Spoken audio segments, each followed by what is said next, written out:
안녕하세요, 데이세이라고 데이세 맞아요. 블루 자글롱들이 방지야. 바와네 빠따리 자글롱. 저 빠트마우도 양조의 자글롱들이 음조의 자글롱들이 경조의 자글롱들이 나비에 가자요. 석예, 주예, 전예, 자예. 저디 한자 자글롱들이고 블루니아 요리 맞던데 아주 찌찌네.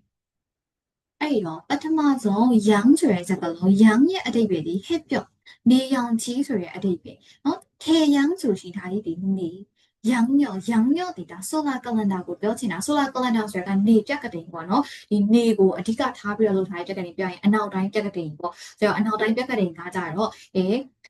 ကဘာကြီးကနေကိုလေပတ်တဲ့ခါစားလို့ရှိရင်တစ်ပတ်ပြောင်းလေကိုဘယ်နည်းရကြလဲ365ရက်ကြာရလေเนาะဆိုတော့တစ်နှစ်ပေါ့เนาะအဲ့လိုပုံစံမျိုးလေးနဲ့ပြက်ကလေးကိုလှုပ်ထားတယ်ဆိုတော့ဒီနေ့ကိုအခြေခံထားပြီးတော့လှုပ်ထားတဲ့ပြက်ကလေးကိုရောင်ညော့လို့ခေါ်တယ်ပြီးတဲ့ခါကျတော့ရောင်ဆောင်ဆိုတာကကျတော့နေကာတီကိုပြောချင်တာအေးရောင်ဆောင်ပေါ့เนาะနောက်ပြီးတဲ့ခါကျတော့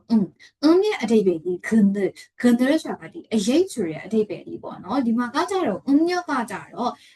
လူနာကလန်ဒါလာပြက်ကလေးကိုပြောချင်တာဒီလာကိုဥတည်ပြီးတော့ထားတယ်လာပြက်ကလေးပေါ့နော်လာပြက်ကလေးမှာဆိုဖိုင်ပါလဲဆိုရင်ဒီလာပြေလာကွယ်ဒီပြီးရင်လာဇန်လာစုပ်ပေါ့လာဇန်လာစုပ်ဒီပေါ့နော်ဒီလာကိုအခြေခံပြီးတော့လုပ်ထားတဲ့ပြက်ကလေးကိုရီးယားမှာဆိုရင်သူတို့ကိုရီးယားရိုးရာပြက်ကလေးမြန်မာမှာဆိုရင်လည်းမြန်မာရိုးရာပြက်ကလေးဒီလာပြက်ကလေးပေါ့နော်ဒီလိုပုံစံမျိုးလေးဆိုတော့သူကဒါအရေးဆိုတာကဘယ်လိုပြောရမလဲလာကညဘက်မှာထွက်တာဖြစ်တဲ့တခြားလို့အဲ့လိုမျိုးလာအရေးကြောင်ဒါမျိုးလေးနဲ့ယူထားတာလို့တော့ထင်နေပေါ့နော်နောက်ပြီးတဲ့ခါကျရင်ကကြတော့သူကတခုခုကိုပူပေါင်းကြံစည်တာလျှို့ဝှက်ကြံစည်တဲ့အကြံပေါ့နော်သူများမသိအောင်လို့လျှို့ဝှက်ကြံစည်တဲ့အကြံမျိုးကိုပြောချင်တာနောက်ပြီးခါကြလို့ရှိရင်ရံကကြတော့သူကဒါရင်နဲ့ရံကိုပြောချင်တာရင်နဲ့ရံဆိုလို့ရှိရင်တော်တော်များများသိကြလိမ့်မယ်ဒါရင်နဲ့ရံအမြဲတွဲနေတဲ့အရာပေါ့နော်အလင်းနဲ့အမှန်အဖို့နဲ့အမှသဘောတရားအမှားနဲ့အမှန်ဒီလိုသဘောတရားပေါ့နော်ဒီမတူညီတဲ့နှစ်ခုအမြဲတုံသွင်းနေတဲ့အရာရင်နဲ့ရံကိုပြောချင်တာနောက်ပြီးခါကြရင်ဂုံဆိုတဲ့စကားလုံးဂုံရဲ့အတိတ်ပဲဒီအလင်းရောင်ဂုံချီဆိုတာကရှုခင်းပေါ့နော်ဒီလိုချင်းနေမျိုးမှာတောင်းလဲဆိုတော့ဂုံချီဆိုရင်ဒါဒီရှုခင်းမြင်ကွင်းဂုံကွန်းဆိုတာကလည်းမြင်ကွင်းရှုခင်းကိုပဲပြောတာဖုံးပြုံးကလည်းအတူတူပဲမြင်ကွင်းတွေရှုခင်းတွေကိုပြောတာပြီးတော့ကြတော့ခွန်ပြုံးကလည်းမြင်ကွင်းပြီးတဲ့ခါကျတော့ဘေကုံကကြတော့နောက်ခံကိုပြောချင်တာပေါ့နော်နောက်ခံအကြောင်းအရာကိုပြောချင်တာနောက်ပြီးခါကြလို့ရှိရင်ဆော့ဆွဲစကားလုံးလေးဆော့ဆွဲစကားလုံးလေးကကြတော့ဆော့ဆွဲစကားလုံးလေးကကြတော့သူကဒူးပေါ့နော်ကြောက်တုံးဆိုတဲ့အဓိပ္ပာယ်လေးကြောက်တုံးဆိုတဲ့အဓိပ္ပာယ်လေးမှာဘူဆော့ကကြတော့ဒါယတနာကြောင့်မြယတနာတွေကိုပြောချင်တာပေါ့နော်ပြီးတဲ့ခါကျရင်ဘီဆော့ကကြတော့ဒါကအုပ်ကူမှတ်တိုင်တွေကိုပြောချင်တာနောက်ပြီးခါကျရင်ဟွာဆော့ကကြတော့ကြောက်ဖြစ်ယုံခြင်းတွေပြီးတော့အမ်ဆော့